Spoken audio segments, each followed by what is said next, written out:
Hola, bienvenidos a la sección 212, Ley de Charles. La ley de Charles es la segunda ley de los gases ideales que vamos a estudiar. Como comentamos en el caso anterior, es un juego de 4 variables: presión, volumen, temperatura y número de moles. Estas variables nos definen un estado de equilibrio y habíamos dicho que las fórmulas que obtengamos nos van a ser útiles para estados de equilibrio. Ahora, la pregunta es: en la ley de Charles, ¿cuáles son las variables que se dejan fijas y cuáles son las que se estudian el efecto de una sobre la otra? Bueno, en la ley de Charles vamos nosotros a mantener constante el número de moles, es decir, la cantidad de masa, y también la presión. Entonces, si dejamos constantes la presión y el número de moles, nos queda el volumen y la temperatura. Y es precisamente la relación entre volumen y temperatura que se estudia en la ley de Charles. Vamos a considerar. Imaginen ustedes que tienen un globo y lo ponen en contacto, como está en la figura, con agua fría. Bueno, el gas se va a enfriar. Cuando el gas se enfría, las moléculas tienen menos energía cinética, se mueven más lentamente, y el efecto que nosotros notaríamos con esta disminución de la temperatura es que disminuye el volumen. Si hacemos esto al aire libre, evidentemente la presión es constante, sería la presión atmosférica. Y si pensamos que lo hacemos en un momento breve, pues la diferencia de temperatura será insignificante de la temperatura ambiente. ¿De acuerdo? Así que el efecto que podemos tener nosotros sería esencialmente el efecto del agua con hielo. Bien, entonces, cuando la temperatura disminuye, el volumen disminuye, cuando la masa y la presión se mantienen constantes. Ahora bien, imaginen que este globo lo cambiamos a un recipiente con agua caliente. ¿Qué va a suceder? El gas se va a calentar, la energía cinética de las moléculas va a ser mayor y va a aumentar el volumen. Así que ahora observamos algo.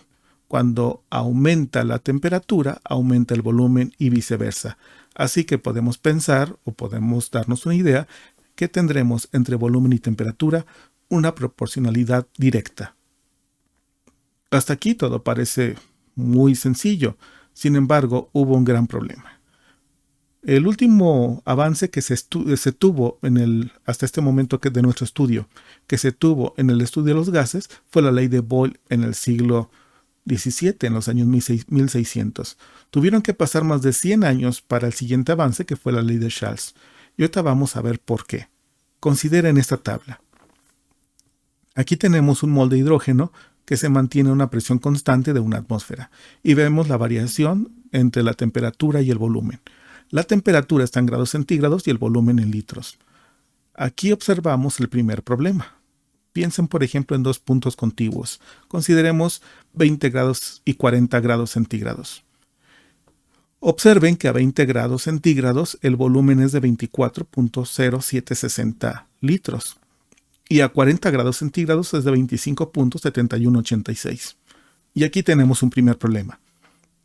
Cuando la temperatura se duplica, no se duplica el volumen.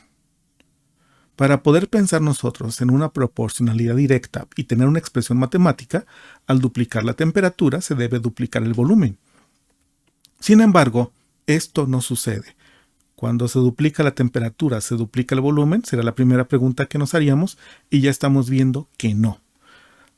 Ahora, para ahondar un poquito más en esto, podemos hacer una gráfica de dispersión.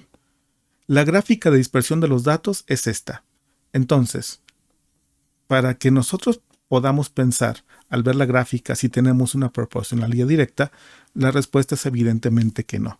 En primer lugar, porque ya lo habíamos dicho, cuando eso duplica la temperatura Celsius, no se duplica el volumen. Y el segundo problema es que para que haya una proporcionalidad directa, la recta debe pasar por el origen.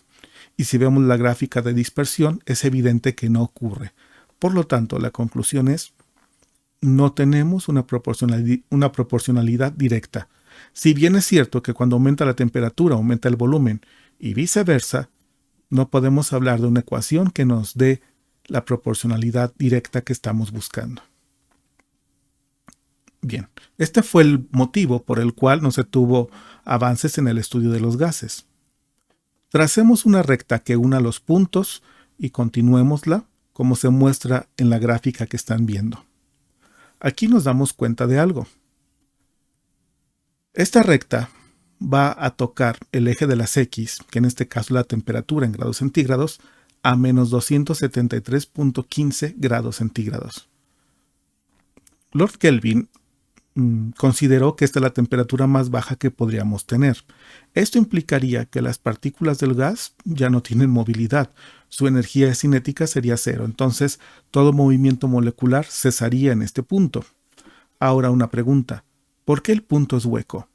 Si ustedes se fijan, el eje de las Y me indica el volumen, entonces este punto me indicaría una temperatura de menos 273.15 grados centígrados, pero también me indicaría un volumen de cero.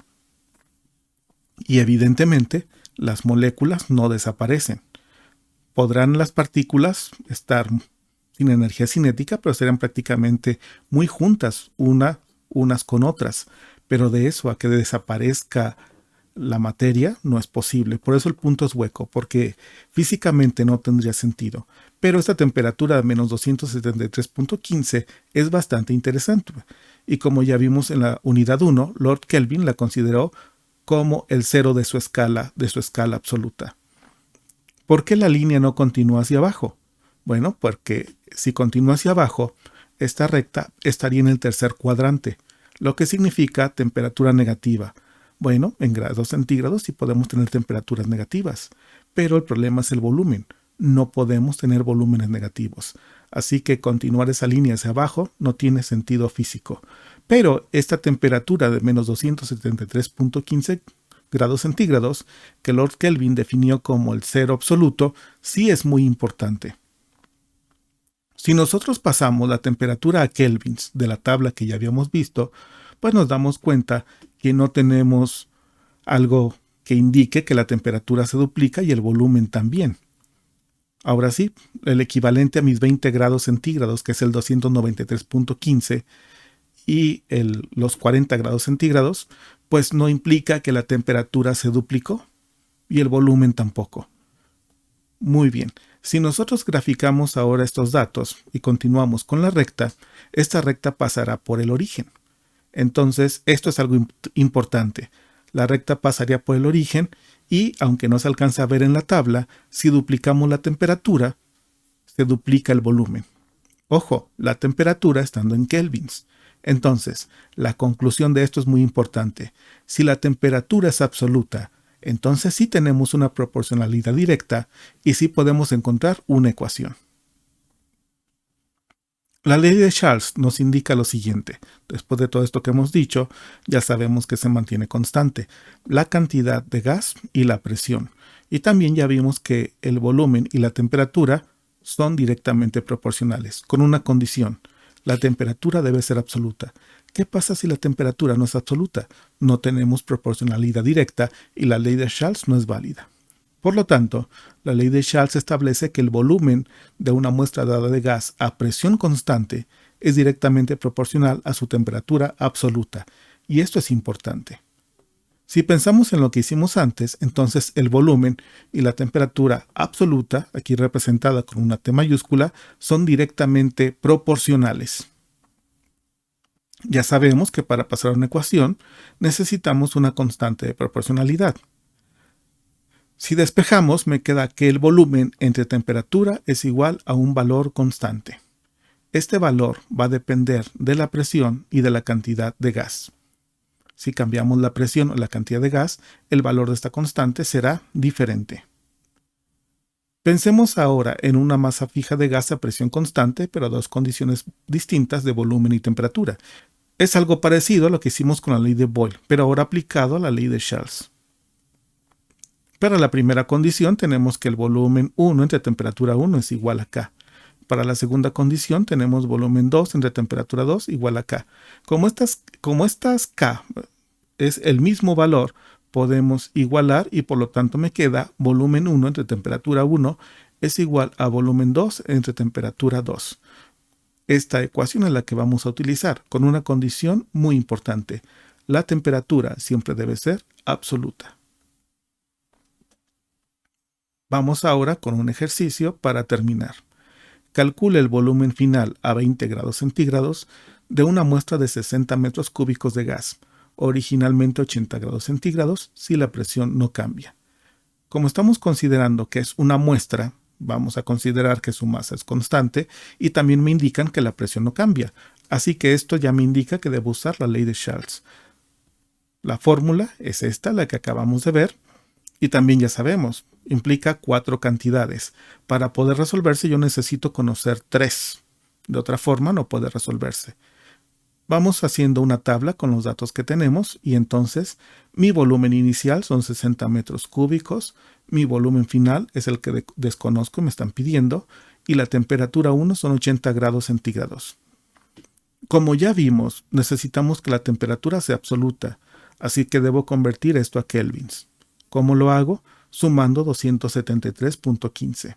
Entonces mi temperatura inicial son 353.15 kelvins.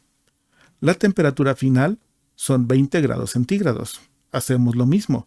Hay que sumar 273.15 para tener los kelvins, que resultan ser 293.15. Ahora sí, tenemos temperaturas absolutas. Recuerden que sin temperaturas absolutas, la fórmula no es válida. Pensemos en lo que tenemos aquí. De la temperatura inicial a la final tenemos una disminución, es decir, está disminuyendo la temperatura. Como la temperatura y el volumen son directamente proporcionales, el volumen también debe disminuir. Por lo tanto, mi resultado tiene que ser menor a 60 metros cúbicos. Bien, vamos a la fórmula, me están pidiendo el volumen final y despejo. El volumen final es igual a volumen inicial por temperatura final entre temperatura inicial. Tengo la fórmula ya despejada, tengo los datos, simplemente ahora sustituimos. Nos queda que el volumen final es igual a 60 metros cúbicos por 293.15 kelvins entre 353.15 kelvins. En rojo he puesto las unidades que se cancelan, que son los kelvins, y el resultado estará en metros cúbicos. Metro cúbico es una unidad de volumen, por lo tanto es consistente con lo que estoy calculando. Al hacer las operaciones, el resultado final es 49.81 metros cúbicos. Ese es el volumen final que me están solicitando.